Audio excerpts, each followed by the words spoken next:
بسم اللہ الرحمن الرحیم۔ الحمدللہ آج ہماری تلاوت کا آغاز 28ویں پارے سے ہوا۔ سورہ مجادلہ۔ ایک خاتون حضرت خولہ رضی اللہ تعالی عنہ اللہ کے نبی کی خدمت میں آئی اپنے شوہر کی شکایت لے کر، اور اس پہ اصرار کرنے لگی۔ ایسا لگ رہا تھا اللہ کے نبی سے جھگڑ رہی ہے۔ کہہ رہی تھی میرے شوہر اوس بن ثابت نے کیا کیا، مجھ سے زہار کر لیا۔ زمانہ جاہلیت میں یہ الفاظ استعمال ہوتے تھے، تم میری ماں کی پشت کی طرح ہو۔ یہ طلاق کے معنی میں استعمال ہوتا تھا۔ بیوی شوہر سے جدا ہو جاتی تھی۔ یہ اپنے شوہر کی شکایت لے کے آئی کہ میری جوانی اس نے تباہ کی ہے، میں نے اپنا پیٹ اس کے لیے چاک کیا ہے، اور جب اب میں بوڑھی ہو گئی اس نے مجھے چھوڑ دیا۔ اب میرے چھوٹے بچے ہیں، اس کے پاس رہیں گے ضائع ہو جائیں گے، میرے پاس رہیں گے کہاں سے کھائیں گے۔ کچھ ایسے اصرار سے کہہ رہی تھی تو اللہ رب العزت فرماتا، عائشہ فرماتی ہے میں قریب کے کمرے میں تھی، وہ ساری باتیں میں بھی سن نہیں پائی، لیکن اللہ نے کہہ دیا قد سمیع اللہ، میں نے سن لیا، میں نے اس عورت کی باتیں سن لی ہے، اور آسمان سے حکم آ گیا۔ یہ میاں بیوی پھر زندگی گزار سکتے ہیں، اس غلطی پر توبہ کریں، یہ واقعی ایک گناہ ہے، لیکن کفارہ دے دیں گے، ازواجی زندگی بحال ہو جائے، ازواجی رشتہ بحال ہوگا۔ کفارہ دے دے، ایک غلام کو آزاد کر لیں، نہ ہو تو 60 مسکینوں کو کھانا کھلائیں، نہیں ہو تو پھر 60 دن کے روزے رکھیں۔ یہ کفارہ ادا کر دیا، ازواجی رشتہ باقی رہے گا۔ اس کا تذکرہ فرمایا، اللہ کی بڑائی، اس کا تعریف، اور پھر فرمایا تم کہیں بھی سرگوشیاں کرتے ہو، 3 یا 4، 2 یا 1 یا کوئی بھی، جتنے بھی، خیال رکھنا اللہ بھی موجود، اللہ بھی موجود، کوئی ہو نہ ہو اللہ تو ہے، اللہ تو موجود ہے۔ اسی کا تذکرہ فرمایا، یہودی اللہ کے نبی کو پریشان کرنے کے لیے مختلف بہانے میں سرگوشیاں کیا کرتے تھے، اس کی مذمت فرمائی، مجلس کے آداب بتائے، کوئی آئے تو وسعت پیدا کرو، اس کے لیے گنجائش پیدا کرو، اس کا تذکرہ فرمایا۔ پھر فرمایا جو اللہ کے فکر سے محروم ہوتے ہیں وہ شیطان کے زیر اثر رہتے ہیں، وہ شیطان کی جماعت، اور ایمان والے جن کے دلوں میں واقعی ایمان ہو وہ کبھی کفار سے دلی دوستی نہیں رکھتے، وہ کفار سے اور کسی کافر سے دلی محبت اور دلی دوستی نہیں رکھتے، چاہے ان کے اپنے ہی کیوں نہ ہو، باپ ہی کیوں نہ ہو، اولاد ہی کیوں نہ ہو۔ اگر کافر ہے تو وہاں رشتوں کی بنیاد نسبی اور خونی نہیں، رشتوں کی بنیاد اسلام ہے، اسلام رشتوں کی بنیاد ہے۔ اگر وہ نہیں ہے تو ان کا کوئی تعلق نہیں۔ پھر اللہ رب العزت نے فرمایا یہ لوگ ہیں جن کے دلوں کے اندر ایمان لکھا جا چکا ہے، ان کی تصدیق کی جاتی ہے، اور ان سے یہ اللہ کی جماعت ہے، یہ اللہ کی جماعت ہے، اور اللہ ان سے راضی ہے، اس کا تذکرہ فرمایا۔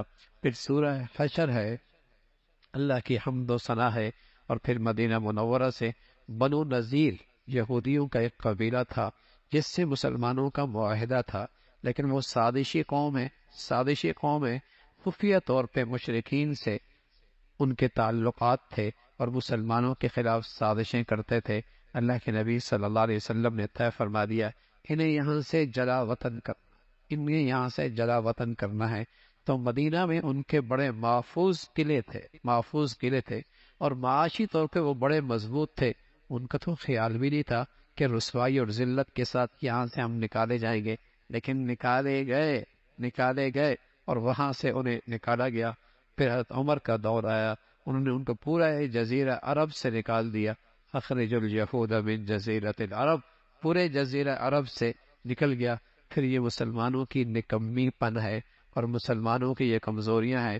آج پھر یہودی ہر طرف سازشوں کا جال بن رہا ہے، اور اس کا نظریہ اور عقیدہ یہ ہے کہ مدینہ ہماری ریاست ہے، یہ ان کا مذہبی عقیدہ ہے۔ ہر طرف پورے عرب کے خطے کے اندر وہ مختلف انداز سے سازشیں، اور ان سازشوں کے پیچھے وہی اور سب سے بڑی سازش کہ مسلمانوں کو تقسیم کر دو، ٹکڑوں میں بانٹ دو اور اس کی چھوٹی چھوٹی کالونیاں بنا دو اور پھر ان سب کو اپنے زیر اثر لے لو اور پھر جو چاہو پھر ان سے کرا لو، اور وہ اس سازش میں کامیاب ہے۔ پھر مال فے کا تذکرہ فرمایا کہ مال فے جو بغیر لڑے ہاتھ آ جائے اور مال غنیمت جنگ کے بعد حاصل ہو جائے، اس کی تقسیم اور اس کا طریقہ کار بتایا۔ پھر مخلص انصار کا تذکرہ فرمایا کہ ایمان کی نسبت سے کچھ لوگ ان کے پاس ہجرت کر کے آئے اور انہوں نے اپنے دل بڑے کی، انہوں نے ان کے لیے اپنے دل بڑے کر دیے اور اپنے گھر پیش کر دیے، اپنی زمینیں پیش کر دی اور اپنی زندگی کی ساری ان سہولیات ان کو سامنے پیش کر دی، اگرچہ خود ضرورت مند ہے لیکن وہ ایمان کی نسبت سے ان کی طرف ہجرت کر کے آئے نا، انہوں نے اپنے دل بڑے کر دیے، ان کا دامن وسیع ہو گیا اور سب کو اپنے ہاں رہائش دی، لیکن پھر اس کا بدلہ مہاجرین نے بھی خوب دیا، خوب ان کی حوصلہ افزائی کی۔ اللہ نے ان انصار اور مہاجرین کی تعریف فرمائی اور فرمایا ایمان والے اپنے دل کے اندر کسی ایمان والے کے لیے حسد اور کینہ اور بغض نہیں رکھتے، اور یہ جنت کی علامت ہے۔ کسی مسلمان کو اللہ ایسی نصیب فرما دے کہ اس کا دل حسد اور کینہ سے بغض سے پاک ہو، یہ جنتیوں کی علامت ہے، یہ جنتیوں کی علامت ہے۔ تو مسلمان اللہ خالص ایمان دے دے تو پھر ان گندگیوں کے ساتھ اس کے دل میں کوئی گنجائش نہیں ہے۔ پھر منافقین کی مذمت فرمائی، وہ کس طرح یہودیوں کا ساتھ دیتے ہیں۔ اللہ رب العزت نے ایمان والوں سے تلقین کر اللہ سے ڈرو اور اس دن سے ڈرو جس دن کوئی کسی کے کام نہیں آئے۔ قرآن کی تاثیر ہے، اس کی تاثیر تو اثر پہاڑوں پر بھی ہوتا ہے، پھر انسانوں کے دل پہ اس کا اثر کیوں نہ ہو؟ قرآن کی تاثیر تو ایسی ہے کہ پہاڑے بھی اس سے اثر لیتے ہیں، انسانوں کے دل کیوں اس کا اثر نہ لے؟ پھر اللہ کی بڑائی، اللہ کی تعریف کا تذکرہ ہے، اس کی صفات ہے۔ پھر سورہ ممتحنہ ہے، اللہ رب العزت نے اہل ایمان کو تلقین فرمائی جو میرے دشمن وہ تمہارے دشمن۔ یاد رکھو جو مسلمانوں کے خلاف سازشیں نہ کرے کافر اور مسلمانوں کے خلاف مسلمانوں کو تکلیف نہ پہنچائے، ان کے ساتھ اچھا سلوک سے پیش آؤ، یہ تو اسلام کا حکم ہے۔ لیکن جو مسلمانوں کے لیے سازشیں بن رہے ہیں اور ہمیشہ مسلمانوں کے خلاف جسے کہیں کہ مختلف انداز سے مسلمانوں کو رسوا کرنے کی اور تکلیف دینے کی درپے ہیں، ان کے ساتھ دوستانہ تعلقات کی اجازت نہیں ہے۔ ایک صحابی، مخلص صحابی حاتم ابن بلتع، انہیں جب پتہ چلا کہ اللہ کے نبی مکہ کی طرف سفر روانہ کرنے لگے ہیں، انہوں نے صرف اس خیال سے کہ اپنے خاندان جو مکہ میں رہتے ہیں ان کا تحفظ ہو جائے، انہوں نے یہ بات مکہ والوں کو بتا دی۔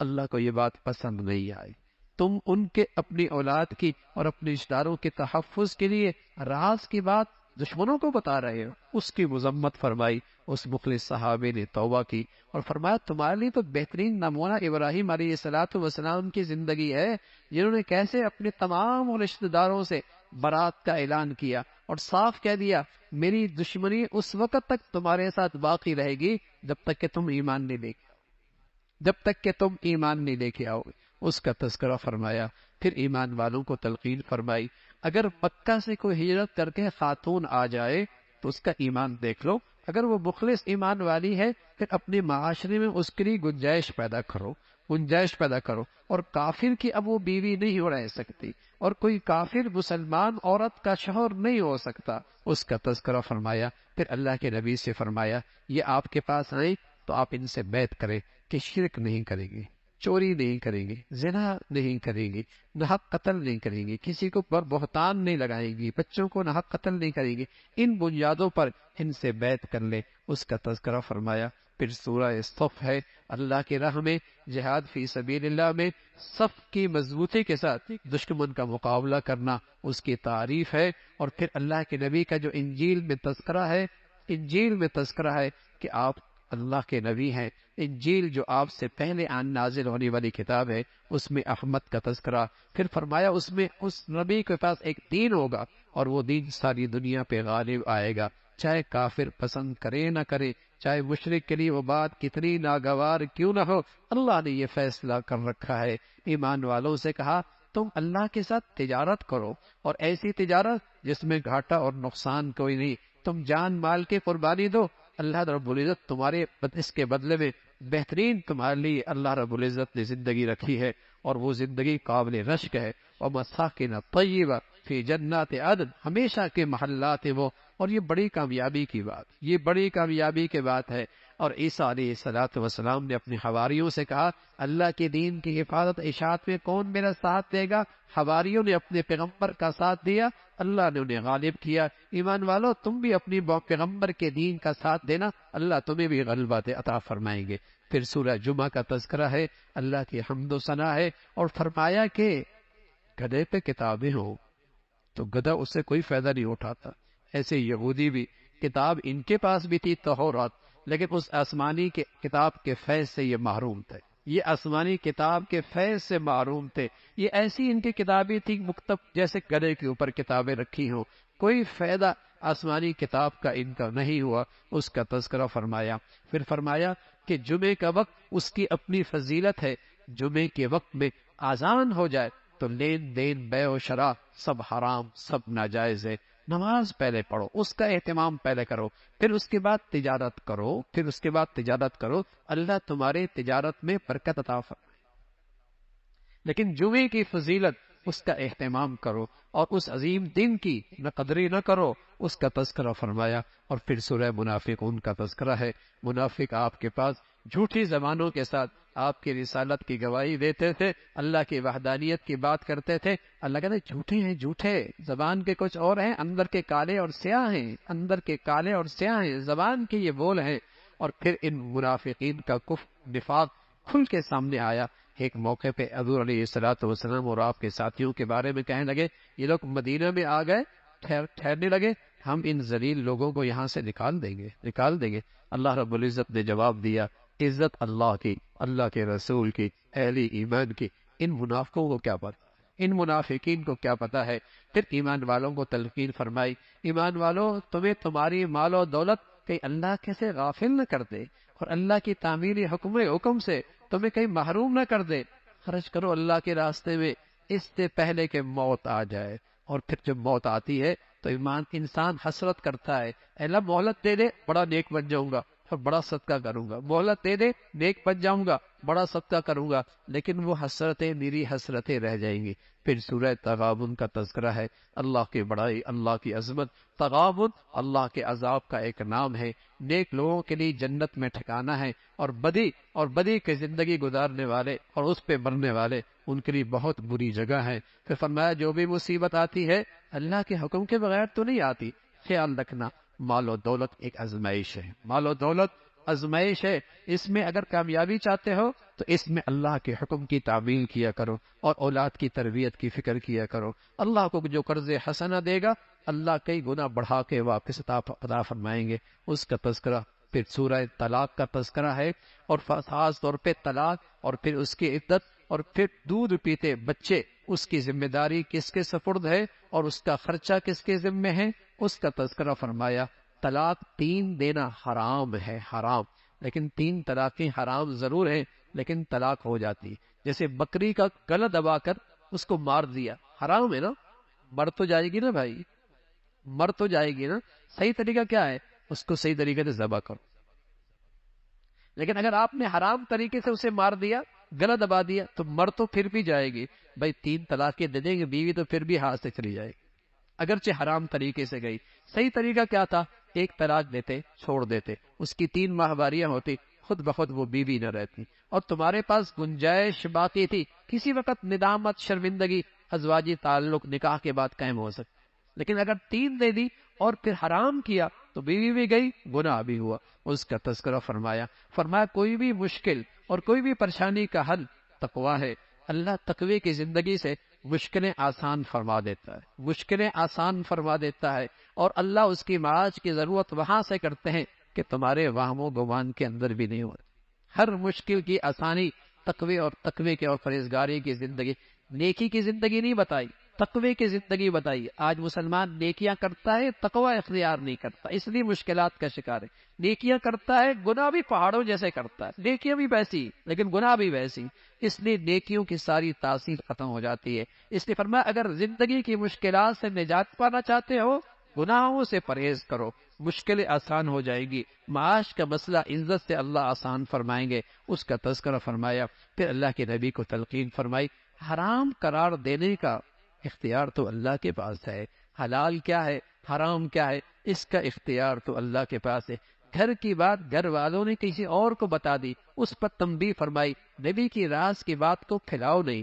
کہ تمام ایمان والوں کو تلقین فرمائی، گھر والوں کی دینی تربیت اور دینی تعلیم گھر کے ذمہ دار پہ فرض ہے، فرض۔ صرف اپنا دیندار بننا کافی نہیں، گھر کی اہلیہ اور گھر کی بیوی اور گھر کے بچے، ان کی دینی تربیت مسلمانوں پہ فرض ہے۔ پہلی درسگاہ ہی اجڑ گئی تو معاشرہ کیسے بنے گا؟ پہلی درسگاہ ہی اجڑ کے رہ گئی تو معاشرہ کیسے بنے گا؟ معاشرے کی پہلی اکائی تو گھر ہے نا بھائی، اور جب گھر ہی کا ادارہ اور گھر ہی کے درسگاہ اور گھر ہی کی تربیت گاہ اجڑ گئی ہے تو پھر معاشرہ کیسے اچھا ہو سکتا؟ گھر تو بھائی پہلی اکائی ہے معاشرے کی اور پہلی درسگاہ ہے، اس کے دو مربی ہیں، باپ اور ماں، باپ اور ماں، اس لیے ان کا آپس کا باہمی اعتماد اور محبت ہونا ضروری ہے۔ اگر دونوں ماں باپ کی زندگیوں کا رخ الگ ہے، درسگاہ اجڑ کے رہ جائے۔ بتائیے نا، اگر کلاس کے ٹیچر ایک دوسرے سے دستے گریبان ہو، ان بچوں کا کیا حال ہو، اس نسل کا کیا حال ہو؟ وہ گھر کی پہلی درسگاہ ماں باپ کی زندگی ہے، گھر کی درسگاہ ہے، یہ تربیت گاہ ہے، یہ تعلیم گاہ ہے، لیکن جب تک یہ دونوں ایک رخ پر ہوں گے، اور وہ رخ آخرت، اللہ کی رضا، اللہ کی پسند کی زندگی، پھر نئی نسلیں بنا کرتی ہیں، پھر قومیں بنا کرتی ہیں۔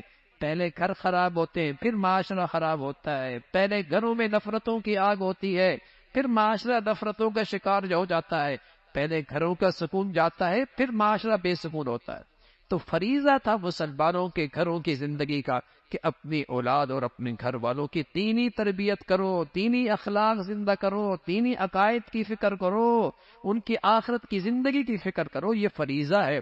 پھر اللہ رب العزت نے بتایا، ایمان کوئی نہیں، ایمان کوئی نہیں تو کافر کا عذر کل کوئی نہیں قبول ہونا، کل پھر کوئی عذر قبول نہیں ہونا۔ اے ایمان والو، سچی توبہ کرو، توبۃ نصوحا، سچی توبہ کرو۔ اور سچی توبہ کیا ہوتی ہے؟ سچی توبہ میں 4 چیزیں ہوتی ہیں، اللہ ان راتوں میں ہمیں نصیب فرما دے، اللہ ان راتوں میں ہمیں نصیب فرما دے۔ سچی توبہ میں 4 چیزیں ہوتی ہیں۔ پہلی چیز، اپنی پچھلی زندگی پر دل کی سچی ندامت، دل کی سچی ندامت، پہلی چیز۔ دوسری چیز، آئندہ ایسی غلط زندگی گزارنے کی نہ گزارنے کا سچا عزم، سچ اے اللہ اب گناہ نہیں کر، یہ سچا عزم۔ تیسری چیز، کسی کے حقوق دینے ہیں، ان حقوق کی ادائیگی، فوراً ان کی حقوق کی ادائیگی۔ چوتھی شرط یہ ہے کہ اللہ کے ایسے حقوق ضائع کیے، حج نہیں کیا، زکوٰۃ پوری نہیں دی، نماز رہ گئی، ان کی قضا کرنا شروع کر دے، ان کا ازالہ کرنا شروع کر دے۔